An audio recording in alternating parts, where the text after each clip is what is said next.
तो करीब 25 से 30 हज़ार पुलिस पदाधिकारी और पुलिस फोर्स जो मतदान भवन जहाँ पे ज़्यादा पोलिंग स्टेशन है वहाँ पे लगा हुआ है। इसके अलावे बहुत सारे पेट्रोलिंग की व्यवस्था की गई है, sector patrolling, zonal patrolling, super zonal patrolling. पहला चरण शांतिपूर्ण तरीके से संपन्न हो गया और दूसरे चरण में 122 विधानसभा क्षेत्र यानी 20 जिले में चुनाव होने हैं। ऐसे में मतदाता शांतिपूर्ण तरीके से मतदान करें, सुनिश्चित करने का काम पुलिस का है और चुनाव आयोग का है। हमारे साथ बिहार के डीजीपी हैं, जिनसे हम जानते हैं कि पहला फेज तो आपका सर शांतिपूर्ण तरीके से संपन्न हो गया, दूसरा फेज आपका सेंसिटिव इस मायने में है कि नेपाल के बॉर्डरिंग इलाके कई जिले हैं। क्या तैयारी है ताकि मतदाता शांतिपूर्ण तरीके से मतदान कर सकें और दूसरा फेज भी आपका शांतिपूर्ण तरीके से निपट जाए? देखिए, 122 कॉन्स्टिट्यूंसी में चुनाव है। जैसा कि आपने कहा कि जो इस बार जो जिले हैं जहां पर चुनाव हो रहा है द्वितीय चरण का, उसमें नेपाल के साथ जो हमारी अंतर्राष्ट्रीय सीमा लगती है वे जिले हैं। इसके पश्चात जो हमारा झारखंड के साथ जो सीमा लगते हैं वो सभी जिले हैं। यूपी के साथ कुछ सीमा वाले जिले तो हो गए हैं, बक्सर वगैरह हो गया है, लेकिन फिर भी जो कैमूर है, कैमूर का सीमा लगता है यूपी से। बेतिया का सीमा लगता है यूपी से। मोतिहारी का सीमा कुछ हद तक लगता है। तो यूपी वेस्ट बंगाल की सीमा से भी लगता हुआ जिला हमारा है, कटिहार है, किशनगंज वगैरह है। तो अंतर्राष्ट्रीय सीमा, अंतर्राज्यीय सीमा वाले जिले हैं। इसके अलावे हमारे जो पूर्व में जो अति नक्सल प्रभावित जिले थे, जो आज के डेट में नहीं है, जैसे रोहतास भी पहले काफी प्रभावित था, गया, औरंगाबाद, नवादा, जमुई।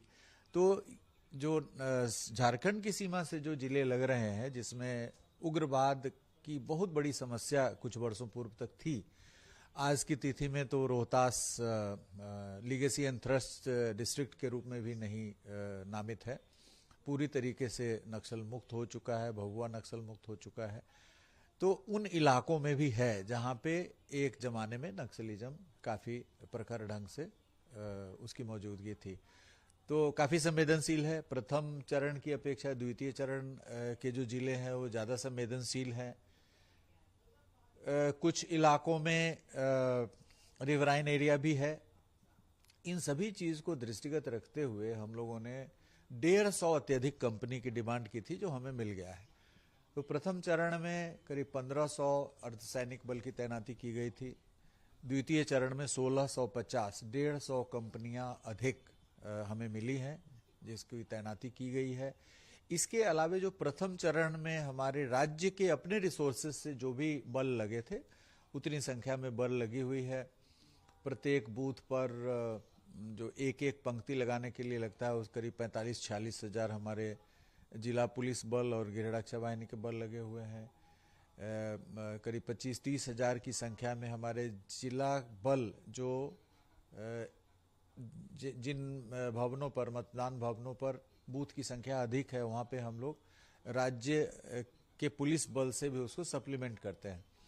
तो करीब 25 से 30 हजार पुलिस पदाधिकारी और पुलिस फोर्स जो मतदान भवन जहाँ पे ज़्यादा पोलिंग स्टेशन है वहाँ पे लगा हुआ है। इसके अलावे बहुत सारे पेट्रोलिंग की व्यवस्था की गई है, sector patrolling, zonal patrolling, super zonal patrolling. फिर रिजर्व्स है, स्ट्राइकिंग रिजर्व्स थाना के पास है, सर्किल इंस्पेक्टर के पास है, एसडीपीओ के पास है, एसपी के पास है।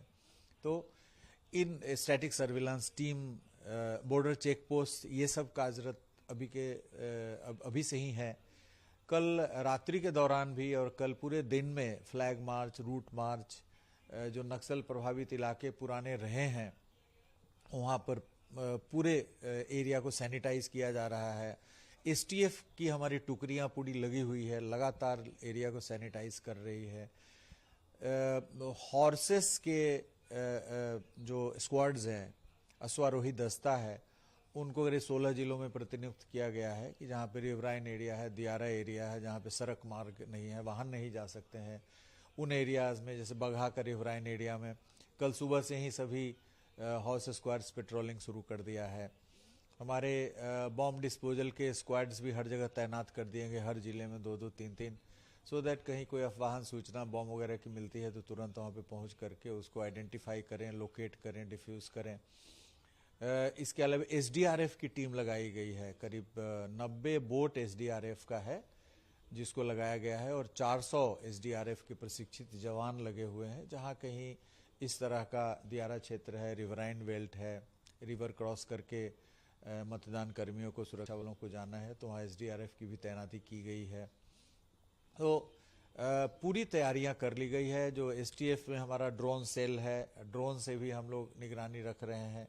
जहां कहीं रिवराइन एरिया है या जंगली क्षेत्र है वहां पे ड्रोन्स की भी हम लोग सेवा ले रहे हैं और उससे हम लोग नज़र रख रहे हैं। तो पूरी व्यवस्था कर ली गई है। जनता पूरी तरीके से सुरक्षित वातावरण में मतदान करेगी। जो बाहर निकलेंगे, घरों से बाहर निकल करके मतदान केंद्र पर जाएंगे तो मतदान केंद्र पर प्रत्येक मतदान भवन पर अर्धसैनिक बल की तैनाती की गई है और इसके अतिरिक्त राज्य पुलिस बल की भी तैनाती वहां की गई है जहां अत्यधिक बूथ की संख्या है। पेट्रोलिंग की पूरी व्यवस्था की गई है, सेक्टर पेट्रोलिंग वगैरह वगैरह की। अंतर्राज्यीय सीमा को सील कर दिया गया है 48 घंटे पहले। अंतर्राष्ट्रीय सीमा को 72 घंटे पहले सील कर दिया गया। वहाँ पे जो हमारी नेपाल के साथ सीमा लगती है वहाँ एसएसबी के जवान, एपीएफ जो नेपाल का स्पेशल फोर्स है उसके जवान और हमारे जिला पुलिस के जवान ज्वाइंट पेट्रोलिंग कर रहे हैं बॉर्डर पे। जो हमारा अंतर्राज्यीय सीमा है 3 राज्यों से, यूपी, वेस्ट बंगाल और झारखंड से, तो वहाँ पर जितने सारे मिरर चेक पोस्ट हैं वहाँ पे भी चेकिंग चल रही है और ज्वाइंट पेट्रोलिंग की जा रही है पुलिस फोर्सेस के द्वारा। तो पूरी की पूरी व्यवस्था मुकम्मल हो गई है। आप खुद मान रहे हैं कि पहले चरण से दूसरा चरण काफी टफ है, कई फ्रंट खुले हुए हैं, तो बतौर पुलिस मुखिया, बतौर डीजीपी अपने आरक्षी अधीक्षकों को वो खास निर्देश क्या दे रखा है कि हर फ्रंट पे वो प्रॉपर तरीके से रिस्पॉन्ड करे ताकि दूसरा चरण शांतिपूर्ण तरीके से संपन्न हो सके? अभी 11 से 12 के बीच में अभी सभी पुलिस अधीक्षकों, रेंज डीआईजी, रेंज आईजी के साथ अभी वीसी की गई है और उसमें जो भी हमारे इम्पोर्टेंट पॉइंट्स हैं जिसको फ्लैग करने की जरूरत है उन सबों को बताया गया है। और एसपी, जैसे SP, range DIG, range IG को सबको बताया गया है कि सभी लोगों को गतिशील रहना है अपने क्षेत्र में और अपने अधीनस्थ जो पदाधिकारी हैं, city SP, rural SP, DYSP, जो एसडीपीओज हैं, सर्किल इंस्पेक्टर, थाना इंचार्ज है, सभी को गतिमान रखना है ताकि कहीं से भी यदि किसी प्रकार की सूचना आती है तो चंद मिनट के अंदर में, 2-4 मिनट के अंदर में वहां पर पहुंच जाएं और जो भी समस्या है उसको एड्रेस करें। ना समस्या आए तो और अच्छा है, लेकिन यदि किसी प्रकार की समस्या आती है तो उसको तुरंत एड्रेस करें। जहां पे चुनाव होता है मतदान केंद्र के 100 मीटर के अंदर और पूरे जिले में जहां पे चुनाव होता है वहां पे डिस्ट्रिक्ट मजिस्ट्रेट के द्वारा रेगुलेटरी ऑर्डर इशू किए जाते हैं। जो पहले हम लोग 144 बोलते थे, आजकल वो 163 बीएनएसएस उसको बोलते हैं। तो 163 बीएनएस के तहत डिस्ट्रिक्ट मजिस्ट्रेट के द्वारा रेगुलेटरी ऑर्डर्स इशू किए जाते हैं कि क्या करने हैं, क्या नहीं करने हैं। तो इसका भी सख्ती से अनुपालन हो और यदि इसका कोई उल्लंघन करता है तो उल्लंघन करने वालों के तहत भी केस दर्ज करने की कार्रवाई 223 धारा बीएनएस के तहत प्रावधान है। तो मैंने इनको कहा है। फिर एसपी लोगों को बताया गया है कि जिनको जिला बदर किया गया है, करीब 4600 प्लस जो असामाजिक तत्व हैं जिनका आपराधिक इतिहास पूर्व में रहा है, जो पूर्व में उपद्रव से संबंधित कांडों में सम्मिलित रहे हैं, तो वैसे लोगों को चिन्हित करके डिस्ट्रिक्ट मजिस्ट्रेट के स्तर से क्राइम कंट्रोल एक्ट के तहत, बिहार क्राइम कंट्रोल एक्ट के तहत जिला बदर, जो सीसीए की धारा 3 है उसके तहत आदेश पारित किया गया है। कल से ही पूरा लॉ एंड ऑर्डर का जो हमारा सेल है, उसका law and order cell, control room, हमारा डीजी सेल है और जो जिले के अंदर कंट्रोल रूम है, वो सभी इस प्रकार के जो असामाजिक तत्व हैं उनका लोकेशन ले रहा है कि जहां उनको जिले के बाहर जाना है वहां पर वो हाजिरी दे रहे हैं कि नहीं दे रहे हैं। इसकी बड़ी क्लोज मॉनिटरिंग की जा रही है और उनको जिला से बाहर करने के लिए पूरा एस्कॉर्ट करके और उनको जिले से बाहर किए जाने की कार्रवाई की जा रही है। और आज इसकी पूरी दिन भर और रात भर इसकी मॉनिटरिंग होगी। ये 4600 जो हमारे असामाजिक तत्व किस श्रेणी वाले लोग हैं जिनको CCA 3 के तहत जिला बदर किया गया है वो जिला से बाहर रहें, ताकि जिले के अंतर्गत जो मतदान की प्रक्रिया है उसको किसी भी रूप से बाधित करने और प्रभावित करने का प्रयास न कर सके। इसके अलावा लगभग हम लोगों ने 5.5 लाख लोगों पर बाउंड डाउन करने के लिए प्रस्ताव भेजा है, SDO के कोर्ट में भेजा है। उसमें से करीब 4 लाख से अधिक लोगों के द्वारा बाउंड डाउन किया गया है। बाकी जो लोग हैं जिन्होंने नोटिस जिनको नहीं सर्व हो पाया, जो अपने घर पे नहीं रह रहे हैं, कहीं बाहर रह रहे हैं, या जिन्होंने नोटिस प्राप्त करने के बाद भी SDO के न्यायालय में उपस्थित नहीं हुए बाउंड डाउन करने के लिए, तो उन सबों के विरुद्ध हमने SP को आज ही निर्देश दिया है, कल भी दिया था, मैसेज भी किया है कि SDO के न्यायालय से उन सभी का वारंट प्राप्त कर लीजिए और थोड़ा सा भी यदि संकेत मिलता है कि उनकी गिरफ्तारी आवश्यक है तो वारंट के आधार पर उनकी गिरफ्तारी करके SDO के न्यायालय में भेज दीजिए। प्रिवेंटिव अरेस्ट का भी प्रावधान है कानून में, जो पहले 151 CRPC के तहत था कि कोई भी व्यक्ति यदि संज्ञेय अपराध करने की सोच रहा है और पुलिस को यह आश्वस्त हो जाता है कि आदमी कोई न कोई अपराध करेगा उसके डील डॉल उसकी गतिविधि से, तो उसको 24 घंटे तक डिटेन करने के लिए प्रिवेंटिव अरेस्ट के तहत 24 घंटे रखने का प्रावधान है, जो बहुत ही प्रभावकारी प्रावधान है। अभी BNSS के तहत वो धारा 170 कहा जाता है, 170 BNSS, जो पहले प्रिवेंटिव अरेस्ट हम लोग 24 घंटे करते थे। तो SP लोगों को बताया गया है कि यदि आपको लग रहा है कि आदमी चुनाव के दौरान किसी भी प्रकार का उपद्रव कर सकता है, पूर्व में कभी किया हो, पिछले चुनावों में यदि किया हो तो इस बार भी संभावना बनती है, तो उसको प्रिवेंटिव अरेस्ट कर लें। लास्ट में जब चुनाव की अवधि समाप्त होती रहती है तो उस समय यदि वो मतदाता हैं अपने क्षेत्र से, उनका मतदान जरूर करा दें, सो दैट वो मतदान के अधिकार से वंचित नहीं रहें। तो प्रिवेंटिव अरेस्ट, CCA के तहत जिला बदर, जो प्रिवेंटिव सेक्शंस के तहत जो SDO के कोर्ट में उपस्थित रहे उनका वारंट, इन सभी चीजों को काफी सख्ती से पालन के लिए अभी VC में बताया गया है और इसको करेंगे तो निश्चित रूप से जो सेकेंड फेज का हमारा चुनाव है निरापद रूप से, शांतिपूर्ण ढंग से, निष्पक्ष रूप से संपन्न हो। 3 सेंसिटिव पॉइंट है, एक तो बॉर्डरिंग इलाके में खास करके नेपाल बॉर्डर, दूसरा दियरा का इलाका और तीसरा नक्सल प्रभावित वो इलाका जो अभी थोड़ा कमजोर पड़ गया है लेकिन वहां अभी भी नक्सल गतिविधियां हैं। तो इन तीनों पॉइंट पे आप लोग कितने फोकस्ड हैं?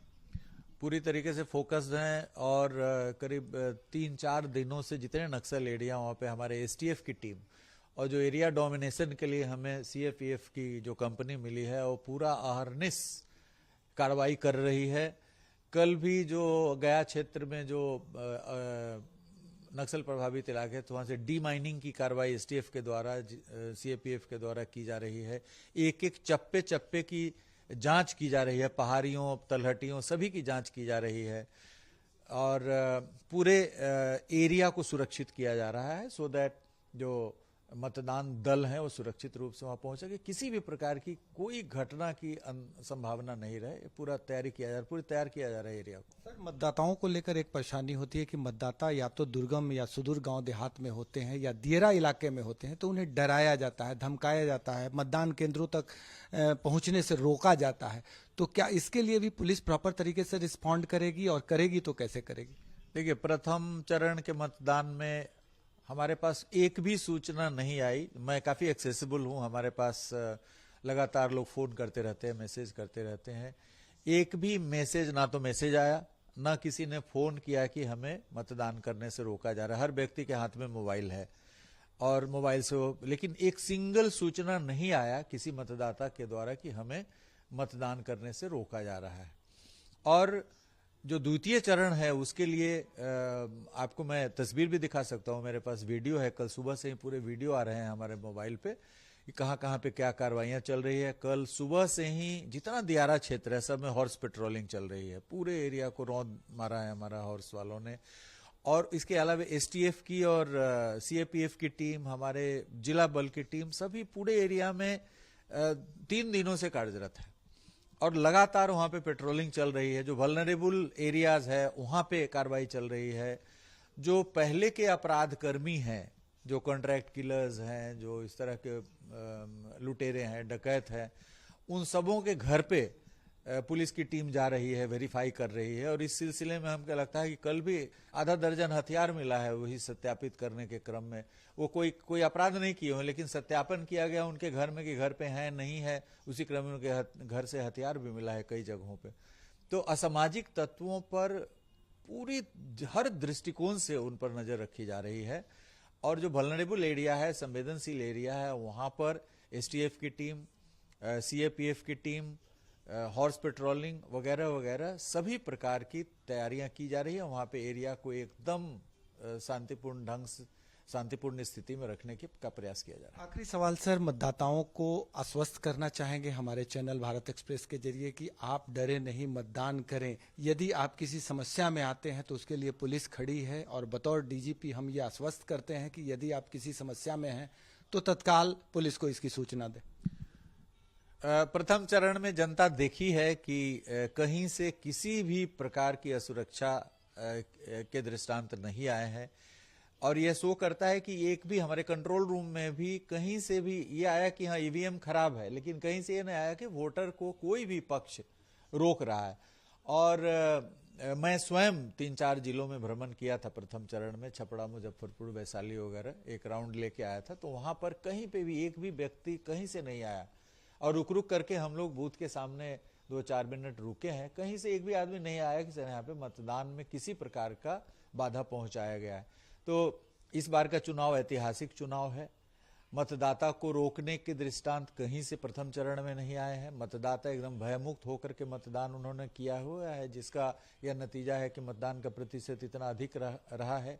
और हमें लगता है कि द्वितीय चरण में हो सकता है कि प्रथम चरण का भी रिकॉर्ड टूट जाए, क्योंकि इस बार उत्प्रेरित होकर के, उत्साहित होकर के हमारा पुलिस बल, और भी मैं कल से देख रहा हूं कि और त्वरित गति से और पूरे प्रतिबद्धता के साथ, समर्पण के साथ कार्रवाई कर रही है, ताकि यह चुनाव पूर्ण रूप से शांतिपूर्ण ढंग से हो और मतदाता एकदम बेफिक्र, बेखौफ होकर के, भयमुक्त होकर के बूथों पे जाएंगे। और आपने देखा होगा कि प्रथम चरण में भी जो कुछ मतदान केंद्र, नक्सल मतदान केंद्र थे, जिनको रिलोकेट किया जाता था, जिनको समतल क्षेत्र में ला करके वहां पे वोटर्स को आना पड़ता था पहाड़ी इलाकों से, वहां पर मतदान केंद्र को रिलोकेट करके रखा गया था। इस बार क्योंकि बिहार में विधि व्यवस्था की बहुत ही बेहतरीन व्यवस्था है, केंद्रीय बलों और राज्य बलों को मिला करके बहुत अच्छी व्यवस्था की गई है, इसलिए इस बार जहां मतदान केंद्र का लोकेशन है वहीं पे मतदान हुआ है। प्रथम चरण में भी किसी भी एक भी बूथ को रिलोकेट नहीं किया गया है। द्वितीय चरण में भी किसी भी प्रकार का रिलोकेशन नहीं हुआ है। जहां जिनका बूथ है वहीं पे एकदम निर्भीक होकर के मतदान करेंगे। कुछ मतदान केंद्रों पर जो बहुत बीहर इलाके में हुआ करते थे, जैसे नवादा का, तो वहां पर एयर ड्रॉपिंग होता था, हवाई हेलीकॉप्टर से जाते थे, पिछले चुनाव में भी गए थे। इस बार वो हेलीकॉप्टर वाली भी एयर ड्रॉपिंग की व्यवस्था नहीं है, बल्कि मतदान कर्मी, सुरक्षा कर्मी नॉर्मल, सामान्य तरीके से, सामान्य परिवहन के माध्यम से वहां पे जाएंगे और वहां पे चुनाव कराएंगे। तो यह शो कर रहा है कि बिहार में लॉ एंड ऑर्डर की स्थिति काफी अच्छी हुई है, और इसके कारण हमें जो विशेष व्यवस्था पूर्व में करना पड़ता था, बूथ को पहाड़ी इलाकों से, दुर्गम इलाकों से समतल इलाके में लाना पड़ता था, वो भी हम लोगों ने नहीं किया है। दुर्गम इलाकों में हेलीकॉप्टर से एयर ड्रॉपिंग हुआ करता था पोलिंग पर्सनल और सुरक्षा कर्मी का, उसकी भी जरूरत नहीं पड़ी है। सामान्य तरीके से मतदान सब जगह हो रहा है। बिहार के डीजीपी विनय कुमार ने साफ साफ कहा कि प्रथम चरण में जिस शांतिपूर्ण तरीके से वोटरों ने मतदान किया, उसके बाद से पुलिस और चुनाव आयोग दोनों उत्साहित है। प्रथम चरण में वोटिंग का परसेंटेज बढ़ा है और उम्मीद जताई जा रही है कि दूसरे चरण में वोटिंग का परसेंटेज और बढ़ेगा, क्योंकि जिस तरह से समुचित व्यवस्था की गई है उससे मतदान कर्मी के साथ साथ सुरक्षा कर्मी भी काफी उत्साहित हैं और इस बार वोटिंग परसेंटेज बढ़ने की पूरी उम्मीद है। सहयोगी कैमरामैन राकेश के साथ भारत एक्सप्रेस के लिए पटना से आशुतोष कुमार।